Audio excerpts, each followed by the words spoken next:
Hey, what's up guys, Ollie here. So I like to do a what's on my iPhone video quite regularly just to update you on what apps I'm using, and I actually get asked quite often by you guys in the comments, you know, what's on my iPhone, basically showing you what apps I use.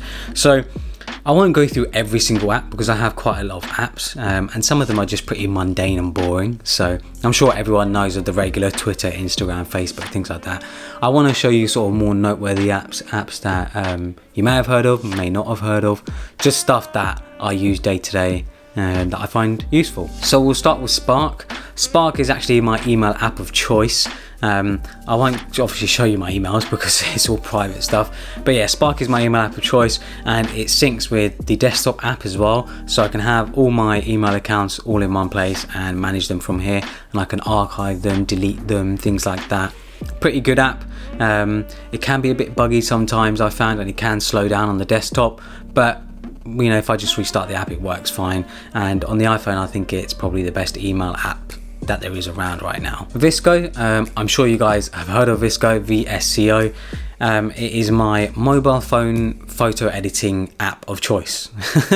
So yeah, I use this to edit usually my photos on my phone that I've taken with my phone. Sometimes I'll edit pictures taken with my full-on camera, but I sort of moved my proper photo editing process over to Lightroom now on the desktop. I just find Lightroom a bit more powerful and it's much better when it comes to raw pictures, but when it comes to editing photos on the go, Visco is definitely my choice. And you can see I have a lot of photos that I've edited and I've uploaded and stuff. When it comes to filters, I have pretty much every single filter they have, and you can see at the bottom here, if I go through them, these are my favorite ones. So, you know, the ones that I favorited, A6, A7, you know, all these other ones that you see at the bottom here are all my favorites. So yeah, if you're interested in what filters I use, there you go. The official Reddit app is the one I use to browse Reddit on the go. A lot of people do recommend Apollo, and I have used Apollo, but I didn't really see any big benefits on going with Apollo over the actual official Reddit app. I personally just prefer the Reddit app. You know, I think it does the job. Brilliant app, good way to browse Reddit and see the subreddits that I like. And I found Reddit very useful just to keep up with things. You know, I like to keep up with, so I guess like keeping up with the news, because I do use Reddit to keep up with the news quite a bit. I use it for photography, for videography, for gaming, for all sorts really. I just love how there's communities for everything, there's subreddits for everything. So yeah, Reddit is definitely an app that I use a lot. Spotify is my music app of choice. I haven't actually tried Apple Music. I think because I started with Spotify years back, I kind of just stuck with it, and I'm familiar with it. I've got my playlists and stuff on there, got all my music on there, and I really like how Spotify has things like Discover Weekly and great ways to browse sort of different playlists and genres and things like that. I think their sort of discovery is amazing, and in their Discover Weekly playlist I always get music that I haven't listened to before or heard of before. I find new artists that I like. So yeah, Spotify is my music app of choice. So if you're like me and you have lots of passwords and you use different passwords for different accounts, you're probably looking for a password manager, and LastPass is definitely a great choice. Thanks to LastPass for actually sponsoring this video. If it wasn't for sponsors like LastPass, I wouldn't have the time to be able to make videos like this. LastPass makes it super easy and frustration free when it comes to logging into accounts across websites and apps. It generates strong passwords automatically, so you don't have to think about passwords and things like that. It just puts them in a vault for you. You can also save things like addresses, credit card information and stuff like that. So when it comes to filling out forms, it does that automatically too. And all of that can be synced across your phone, your computer, so you can access it wherever. You know, if you use a Chrome or Safari, you can get their browser extension, and when you go into websites and stuff like that, it'll automatically log in for you. On the iPhone, if you're on the latest version of iOS and you have LastPass installed, you can actually use it to automatically fill in forms and passwords as well across apps. So, you know, you don't have to go into an app, get your password and then fill it in. LastPass will automatically do that for you, which is brilliant. The app even uses Face ID or Touch ID, so it seems really seamless. You don't have to type in your master password just to get access to your other passwords. Setting up LastPass is super easy. You know, you just download it, you make an account, and you'll have a vault where all your passwords will be stored. So, you know, I have the LastPass app on my phone. When I open it up, it'll automatically unlock with Face ID, so I don't have to type in my master password. And when it comes to adding passwords for accounts that you currently have, you just hit the plus icon in the top right, and then you can either have a custom site or you can use one of the default sites that LastPass offers.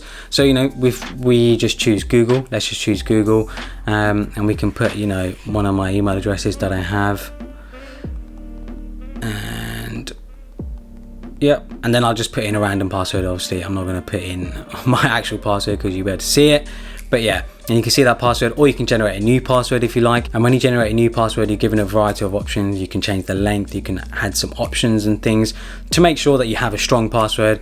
And once that's done, you can just save it, and as simple as that, it's just saved. Super simple, and it makes it very seamless logging into websites and apps across the web. I'll leave a link to download in the description below. Make sure to check it out. And as I mentioned, thanks to LastPass for sponsoring this video. I highly appreciate if you guys check it out. If it wasn't for sponsors like them, I wouldn't be able to make videos like these.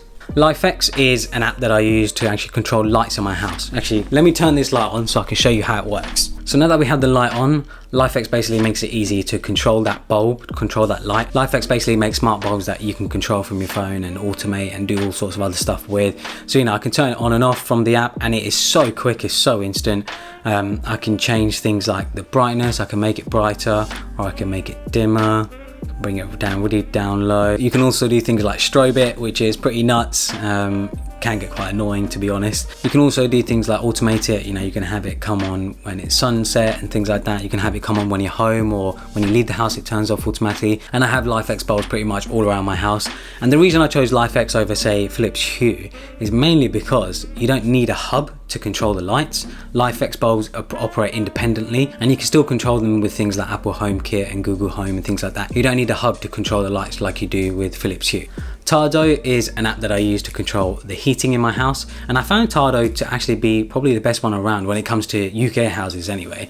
I can set schedules and things, I can set temperatures and stuff, and it can also see when I'm coming home, so I can turn the heating on. It just does a ton of stuff, and it also shows me how much energy I'm saving and things like that, and how much energy I've used. So yeah, Tardo is what I use to basically make sure I don't freeze to death. Waze is my navigation app of choice. I don't use Google Maps or Apple Maps, I actually prefer Waze, mainly because I found Waze is much more up to date, and it gives you better traffic data. It even tells you when there's speed cameras, when there's police and things like that. So yeah, I use Waze for whenever I need to get anywhere. Ift is another fantastic app that I use. It's short for if this then that, and I guess it's a way to automate things when it comes to software and hardware. Really, you can use it to automate various different things. They call them applets, and these applets can be used to do a variety of things. There's so much you can do with if this then that. So you can do things like toggle your LifeX bulbs on and off, tweet Instagram photos as native photos on Twitter, post your Instagram videos onto a Facebook page, get an email with space news from Universe Today. Just a variety of different things. I use it for things like archiving my Spotify Discover Weekly tracks. I like to keep a history of all my Spotify Discover Weekly playlists, just to make sure I don't ever lose them. So yeah, definitely recommend looking into Ift if you're looking to automate things. It's a pretty awesome app. When it comes to managing my money, I actually use Monzo. A lot of you may not have heard of Monzo. I'm sure my UK viewers have heard of Monzo because Monzo is only available in the UK. Monzo is basically a new challenger bank that competes with normal banks that you see on the high street, such as HSBC, Santander, NatWest, things like that. And Monzo is mobile only, so you can manage everything from your phone, and it is absolutely fantastic. All the other banks don't even come close, Monzo does everything so well, and I can do things like see all my transactions in the last month. I can see how much I've spent in a month. I can freeze cards whenever I need to. I can manage cards, I can change pins, things like that. I can get in touch with customer support all through this app. Monzo is definitely one of my most favorite services that I've ever used. It's just fantastic, and I can't really see me going back to other banks because Monzo is that good. So those are some of the apps that I think are worth mentioning, that I think are noteworthy. I do sort of change them up quite regularly, so I'll do another one probably in a year's time anyway, so keep a watch out for that. Follow me on Instagram and Twitter, and subscribe for more.